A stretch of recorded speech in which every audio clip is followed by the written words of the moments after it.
Hola, si ça t'intéresse de savoir comment valider ton CCP3, eh bien, sans plus tarder, je t'invite à rester sur cette vidéo.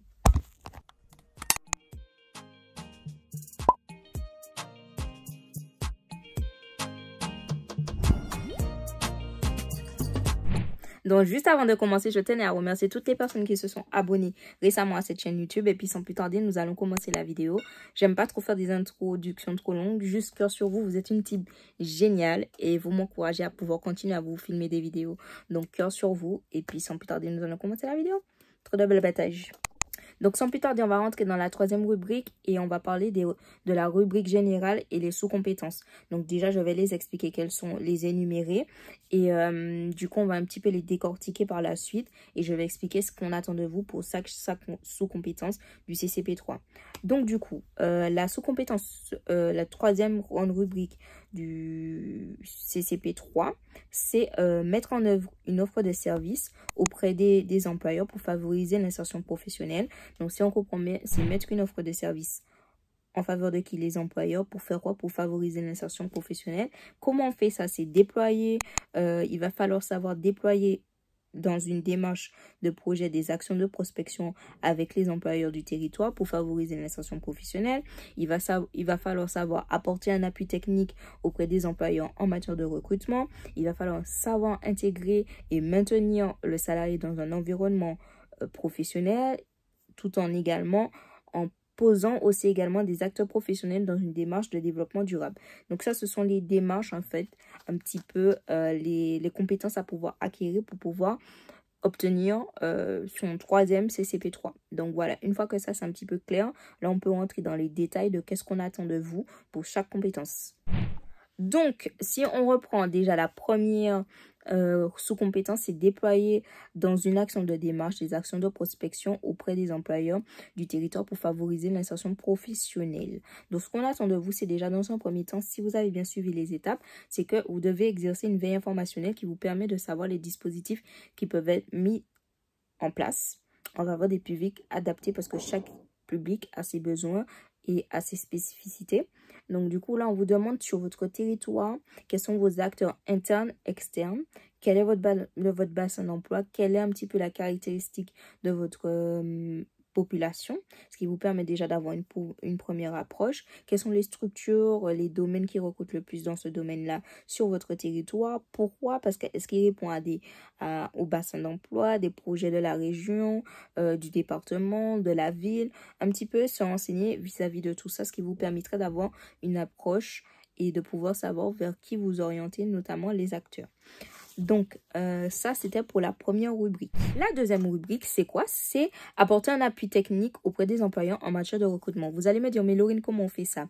Alors, pour apporter un appui technique à un employeur, ce que vous pouvez faire, c'est analyser un poste, établir une fiche de poste, créer une offre d'emploi avec cette personne-là, informer sur les mesures et les dispositifs d'aide à l'embauche, parce que souvent, les employeurs ne sont pas au courant de cela, mais vous, en tant que professionnel, vous devez les informer si toutefois ils ne sont pas au courant ou vous faire une petite piqûre de rappel, ça fait jamais de mal. Présélectionner les candidats parce que vous accompagnez énormément de personnes, donc en fonction du besoin de l'entreprise, vous présélectionnez les candidats qui pourraient correspondre éventuellement aux critères de l'entreprise. Ce qu'on va vous demander, c'est de pouvoir analyser un poste de travail. Ce que vous allez devoir mettre en place, c'est qu'il y a plusieurs méthodes, différentes méthodes en fait pour analyser un poste de travail. Donc notamment, vous avez 4 axes. Donc les 4 axes sont la technicité, la relation, la communication, l'information, la contribution et l'économie. C'est un peu long. Ce que j'entends par là, c'est le type, l'emploi type, la fonction, l'activité, les tâches, les compétences. Donc tout ça, vous devez déjà préalablement savoir. L'emploi type étudié dans sa dynamique, aborder l'emploi à partir de la technicité de l'organisation de la gestion du travail et de l'environnement professionnel. Donc tout ça, c'est ce que vous devez savoir. Donc ça, ce sont des techniques en fait pour pouvoir analyser un poste de travail, toujours dans la compétence appui technique en faveur... appui technique? Non. Apporter un appui technique aux employeurs en matière de recrutement. Donc, ça répond toujours. De toutes les façons, ça sera toujours affiché. Avant d'effectuer l'intégration d'un salarié dans une entreprise, vous, en tant que CIP, ce que vous devez mettre en place.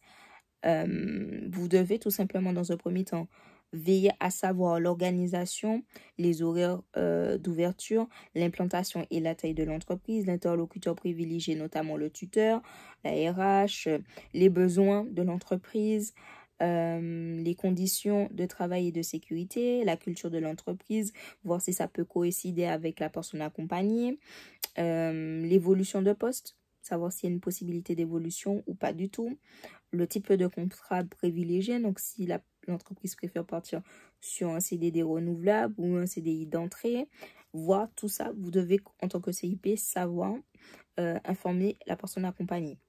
Dans le cadre d'un entretien d'analyse de la demande en matière d'aide de recrutement, les questions à poser à l'employeur sont quoi?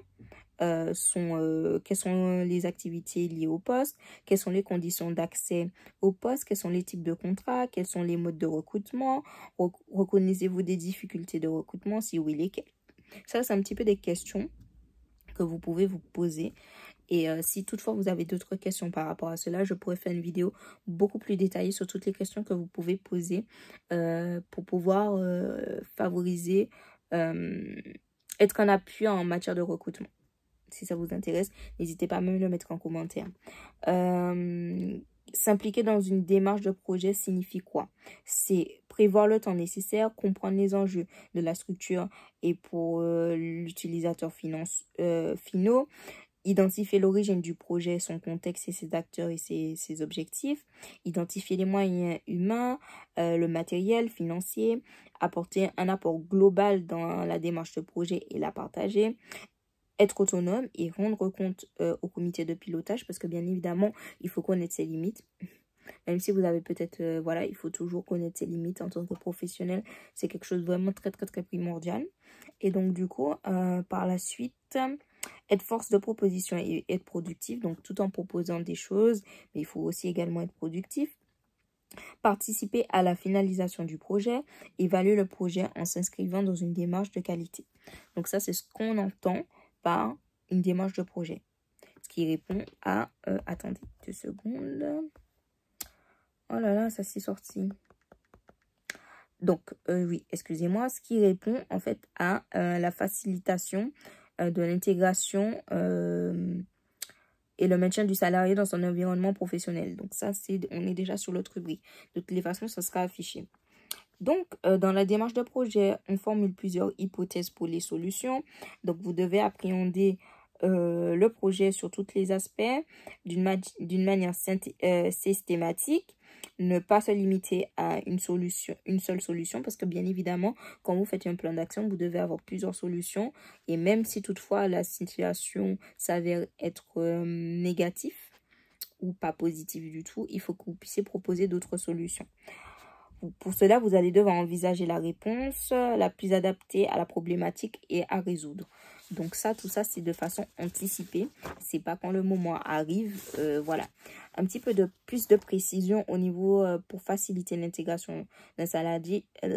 Pour faciliter l'intégration de salariés et les modalités de collaboration auprès des employeurs, ce que vous devez faire, c'est présenter l'offre de service de la structure et le rôle du CIP. Vous devez négocier dans le climat de gagnant-gagnant.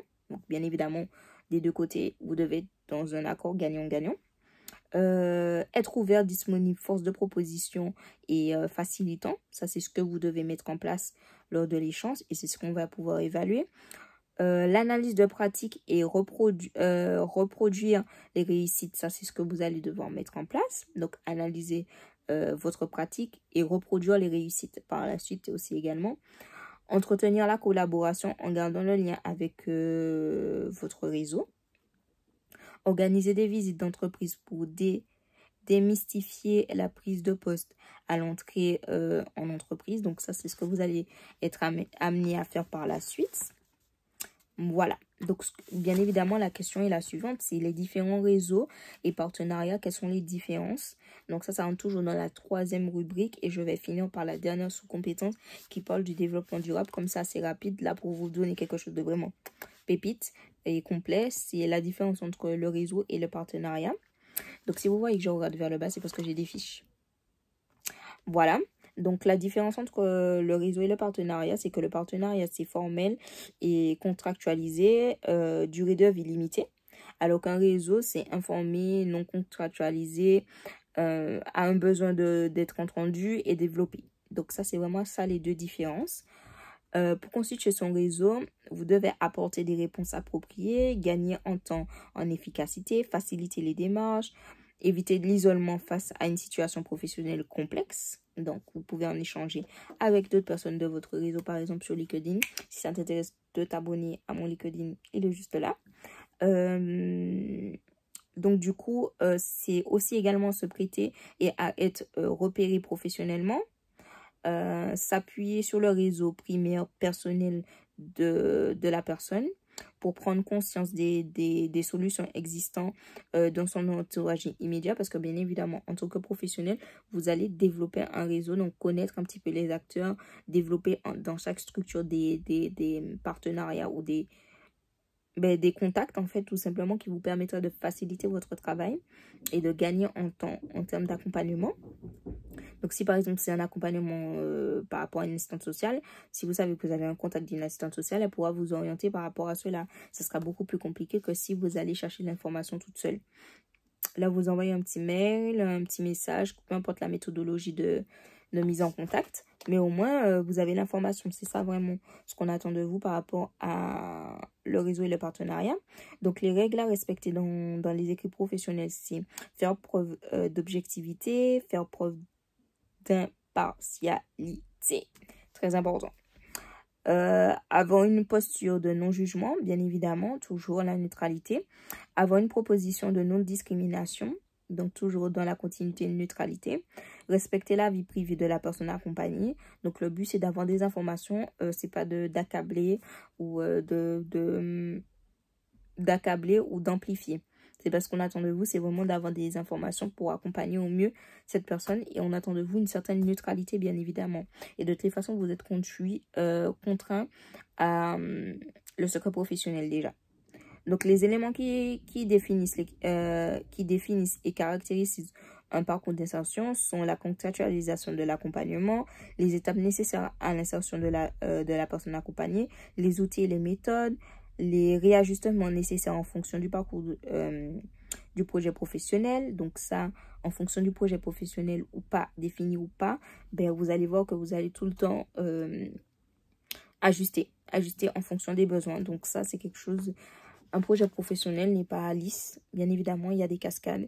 Et c'est ça qui fait un accompagnement, quoi. Parce que si c'est trop lisse, il faut tout prendre, tous les paramètres en compte, en fait. Donc, le degré de mobilisation de la personne, parce que bien évidemment, c'est une co-construction. Si vous sentez que la personne n'est pas vraiment dans son projet, évaluez un petit peu, posez des questions. Au fur et à mesure des entretiens, vous allez voir.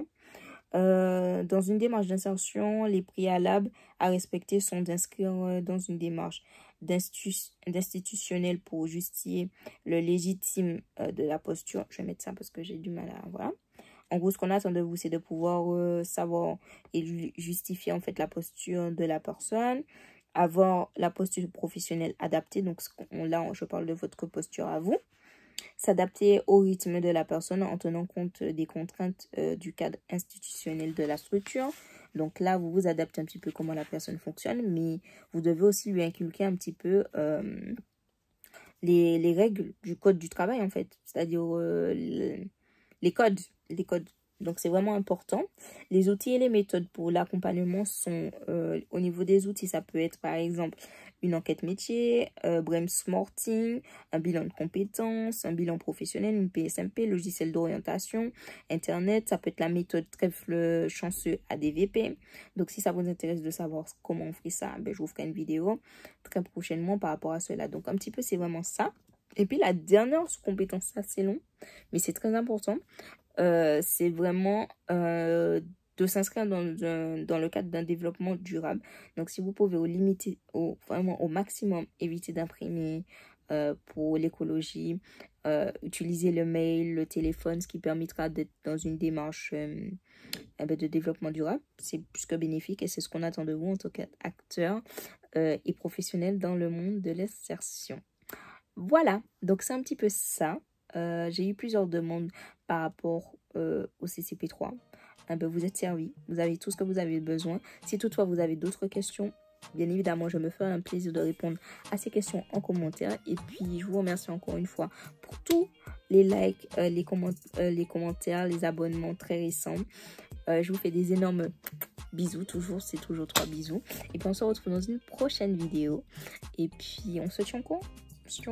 J'essaie de vous filmer d'autres vidéos, ce qui vous permettra d'avoir des vidéos, quoi. Parce que là, je filme un petit peu. Donc, voilà. Donc, likez, partagez, commentez. Et puis, on se dit à la prochaine dans une prochaine vidéo.